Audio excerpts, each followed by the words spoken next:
The camera is the new gun.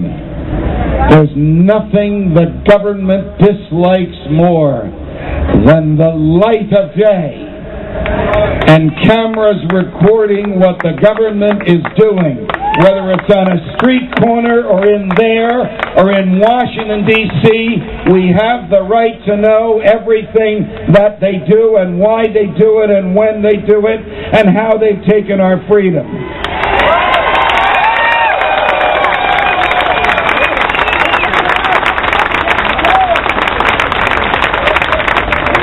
I have another one of my basic core beliefs. The individual has an immortal soul.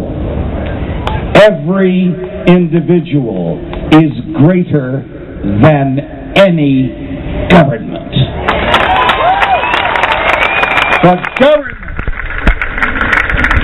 is based on fear and force.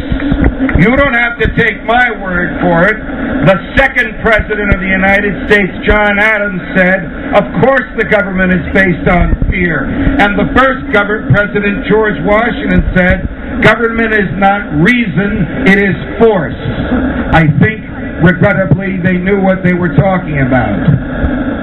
Now fast forward to modern times. Whenever the government wants something, it scares us.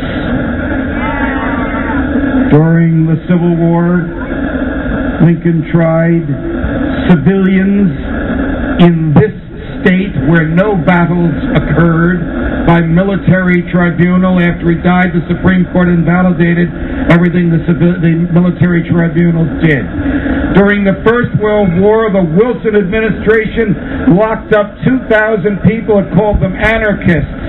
Same thing as enemy combatant. No trial, no charge, just jail for the duration of the war. In World War II, FDR locked up 150,000 Japanese Americans, people born in the United States, who got no trial and had no charges, and when the war was over were given $25 and told to go home. And today we have federal agents. You know, I get in arguments with my friends at Fox, and one of them, I don't have to tell you who it is, but it is truly the most irascible person there. And he said to me, you know, you have a problem with Guantanamo Bay, and you have a problem with the Patriot Act. What will you do if I get sent to Guantanamo Bay? Will you visit me? And I said, Bill? No. Because they'll probably keep me there as well. The government likes to say that it has taken an oath to uphold the Constitution. In the years that I was on the bench, it seemed every time government lawyers were in my courtroom, whether the government was prosecuting somebody who was legitimately guilty or whether it was a mistake, or whether someone was suing the government because government doctors or government contractors or government workers made a mistake. The government doesn't come into the courtroom to enforce the Constitution. It comes into the courtroom to evade and avoid it. And that, ladies and gentlemen, must be stopped.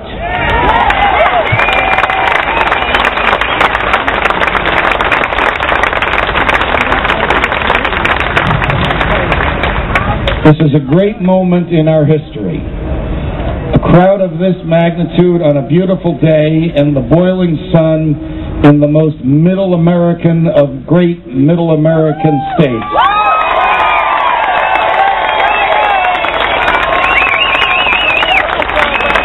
Comes together not because the president is a Democrat, not because his predecessor was a Republican, not because a war is just or unjust, not because the Fed is stealing or printing. You are here because you believe in human freedom.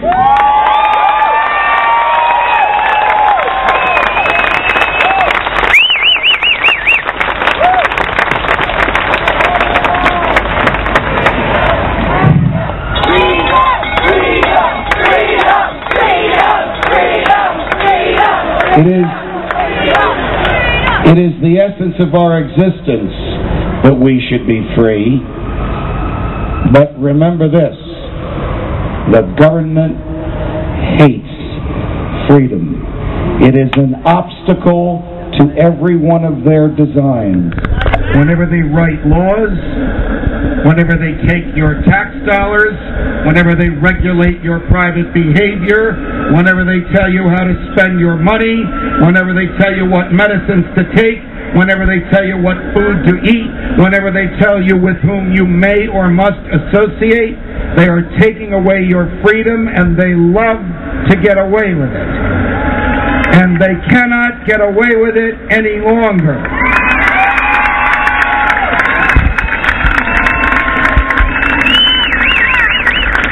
In the long history of the world, very few generations have been granted the role of defending freedom in its maximum hour of danger. This is that moment, and you are that generation, and now is that time to defend our freedom.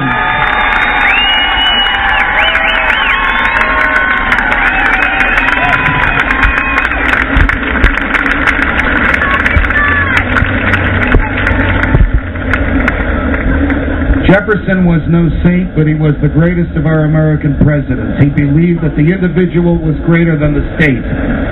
He believed that the states were greater than the federal government. And when he wrote that our rights come from our Creator and that our rights are inalienable, he forever wedded the notion of natural rights to the American experience and the American experiment. We must be vigilant about every right that the government wants to take away from us. You've heard the President say, the present President and his predecessor, my first job is to keep you safe. He's wrong. His first job is to keep us free. It is his only job to keep us free.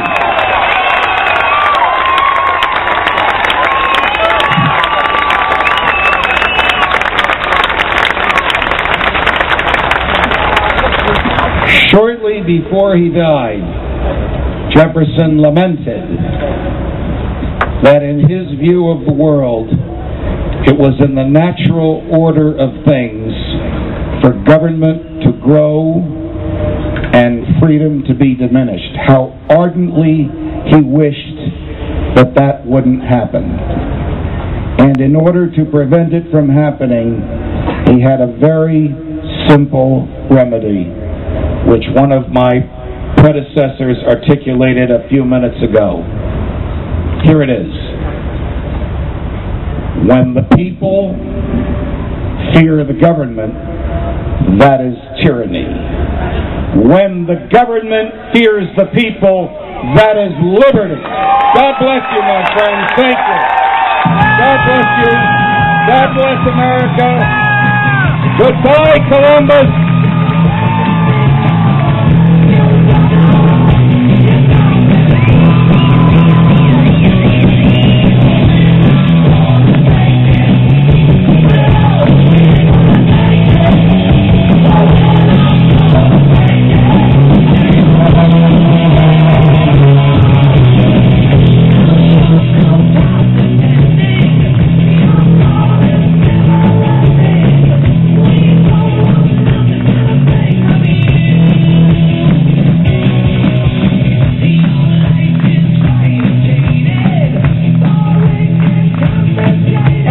One more time for Judge Andrew Napolitano!